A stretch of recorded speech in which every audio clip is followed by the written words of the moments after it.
झोली छोटी पड़ गई रे, रबिया मेरी माता ने मेरी झोली छोटी पड़ गई रे, इतना दिया मेरी माता ने मेरी झोली छोटी पड़ गई रे। बेटी क्या? चावल तो दे दिया, जाओ। बेटी मेरी बात सुनो। क्या? अब जितना सामान था उतना दे दिया, पैसे वैसे नहीं है। बेटी मेरी बात सुनती जाओ। देखो मैं तुमसे कुछ कहना चाहती हूँ। मेरे पास जितने चावल थे मैंने सारे दे दिए, अब एक और दाना नहीं है मेरे पास। जितना दे दिया है उसमें सब्र कीजिए ना, प्रॉपर्टी के पेपर थोड़ी ना लिख दूंगी मैं आपके।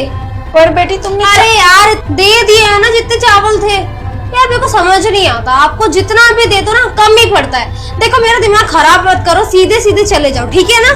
बेटी मैं कुछ कहना चाहती हूँ, तुम मेरी बात ही नहीं सुनना चाहती, तुम सिर्फ अपनी बोले जा रही हो। मुझे नहीं सुनना, आपको समझ में नहीं आ रहा है। आप प्लीज यहाँ से जाइए, जितने चावल थे सारे हो गए हैं, घर में और कोई अनाज है नहीं, वरना वो भी दे देती इतना कहने पे। तो प्लीज आप यहाँ से जाइए और मुझे भी शांति से रहने दीजिए। बेटी जो तुमने दिया है, क्या ये दान सच में मेरा है? हाँ हाँ आप ही को दिया है माँ जी। यहाँ कोई और दिख रहा है क्या आपको? आप ही को दिया है, इतने सवाल करने की क्या जरूरत है आपको? बेटी जो तुम दान देते हो ना, वो मैं मंदिर में एक संस्था चलाती हूँ। उस संस्था में गरीब भूखे बच्चे जो असहाय होते हैं ना, उन लोगों का खाना पानी चलता है। तब जाकर तुम लोगों को कहीं दुआ मिलती है, आशीर्वाद मिलता है उनका। तो तुम सोच समझकर बोलना कि जो तुमने दिया है ये सच में सब कुछ मुझे दान किया है ना। हाँ हाँ आप ही के लिए, और इसलिए तो दे रही हूँ ताकि वो बच्चे बूढ़े जो दुआ दे ना वो हमें लगे। तो इसीलिए आप मेरा मूड खराब मत कीजिए, बहुत ही मन से मैंने आपको सामान दिया है और आप प्लीज यहाँ से चले जाइए। अब मेरा दिमाग खराब हो चुका है, वैसे घर में इतना कलेश हो रखा है। बेटी मेरे जाने के बाद ना तुम्हारे घर में सच में कलेश होगा। देखो मैं तुमको फिर से बोल रही हूँ, जो तुमने मुझे दान दिया है वो मुझे ही दिया है ना, सोच समझ कर दिया है ना, वो मेरे लिए है ना। माता जी क्यों परेशान हो रही हो? और ये जो मैंने आपको दान दिया है ना, सुख के लिए दिया है, ताकि मेरे घर में भी थोड़ा सुख आए, कलेश के लिए नहीं दिया है। तो आपको जितना दान दिया है ना उतना रखिए और अब जाइए। ठीक है बेटी, आगे माता रानी की मर्जी।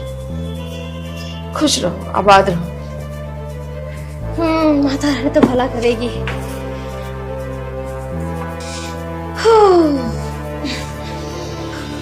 क्या करके आई हो तुम? मैं दान दे के आई हूँ, जस्ट अभी पुण्य कमाऊंगी मैं। अच्छा दान करके आई हो? बेवकूफ औरत, दान करके आई हो कुछ और करके आई हो तुम? चावल देकर आई हूँ, ऐसा क्या हो गया, क्यों चिल्ला रहे हो? चावल दान करके आई हो, ऐसा थप्पड़ मारूंगा ना आंखें खुल जाएगी तेरी। जो इतने सालों से हम पैसे जोड़ रहे थे ना, किचन में जो डब्बा रखा रहता था चावल के नाम पे, तो 3-4 लाख रुपए देकर के आ गई। एक नंबर की बेवकूफ है। देखो मुझे बेवकूफ मत बोलो, मैं कोई बेवकूफ नहीं, समझे? बेवकूफ ना बोलो तो क्या बोलूं? मन तो कर रहा तुझे, कहां था तेरा ध्यान? चावल समझ के इतने सारे पैसे देकर के आ गई, सालों की मेहनत वेस्ट कर दी तूने हमारी। देखो जो भी मैंने किया है उसका एक रीजन है, मैंने जानबूझ के किया वो सब। जानबूझ के किया? मतलब इतने सारे पैसे तो उसको जानबूझ के देकर के आ गई? तूने ऐसा किया क्यों, बताना मुझे जरा।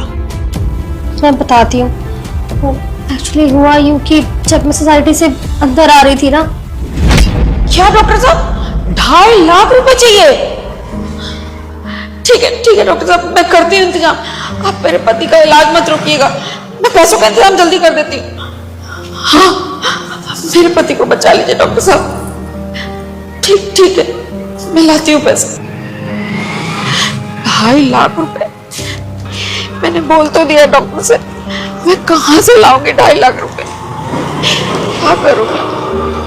हे माता रानी, अब तो तेरा ही आसरा, तू ही कोई चमत्कार दिखा दे माँ। 2.5 लाख रुपए। बस तभी मैंने उनकी बातें सुन ली, मुझे समझ नहीं आया कि मैं उनकी हेल्प कैसे करूं। इतनी बेबस लग रही थी, उनके पास कोई ऑप्शन नहीं था। और अगर मैं उनको पैसे नहीं देती ना तो हॉस्पिटल वालों ने साफ कह दिया था कि वो उनका इलाज नहीं करेंगे और उनके पति की डेथ हो जाती। अब तुम ही बताओ, इतना सब सुनने के बाद में मैं खुद को कैसे रोकती? शोएब, मैं बस उनकी हेल्प करना चाहती थी और कोई रीजन नहीं था। और पैसे ही तो है, पैसे तो दोबारा भी कमा लेंगे, लेकिन अगर उनके पति को कुछ हो गया तो बस इसीलिए मैंने उनको इतने सारे पैसे दे दिए। मैंने जो किया, क्या वो गलत था? नहीं, तुमने कुछ गलत नहीं किया, बल्कि तुमने बहुत अच्छा काम किया है। लेकिन तुम्हें पता है ना ज्योति, वो 3-4 लाख रुपए बहुत बड़ी रकम थी। कितने सालों से हम दोनों मिलके जोड़ रहे थे। वो हमारी सेविंग्स थी दिन रात की यार। खुदा ना खास्ता अगर हमारे साथ कुछ इंसिडेंट हो जाए तो हम किससे पैसे मांगेंगे? और ठीक है, अगर तुम्हें उनकी मदद ही करनी थी तो तुमने ऐसा चावल बोल के ऐसे दान क्यों दिए? तुम डायरेक्ट भी तो पैसे दे सकती थी उनको। क्या पता वो कैसे इंसान थी, अगर मैं उन्हें डायरेक्टली पैसे दे देती और कहीं वो मना कर देती तो इसलिए मैंने सोचा कि मैं उनको चावल के नाम पे पैसे दे देती हूँ तो वो मना भी नहीं कर पाएंगे और उनकी हेल्प भी हो जाएगी। और शायद तुम ही बताओ, अगर आज हमने किसी की हेल्प की है तो कल को हमारी भी तो कोई हेल्प करेगा ना। भगवान देखता है, वो भी तो नहीं चाहेगा ना अगर हमने किसी का अच्छा किया तो कोई हमारे साथ बुरा करे। तो बस इसीलिए मैंने हेल्प की है और कोई रीजन नहीं था बस। सही कहते हैं, भगवान के यहाँ देर है अंधेर नहीं। हमने किसी की मदद की है, देखना हमारे साथ भी कुछ ना कुछ अच्छा ही होगा। बोलते हैं ना, आप भगवान के रास्ते में 1 रुपया खर्च करो, उसके बदले 10 गुना मिलता है। तो शायद हमें भी अब ज्यादा ही मिले। बाकी तुम परेशान मत हो, खाना लगा तो बहुत तेज भूख लगी है। बेवकूफ पता नहीं।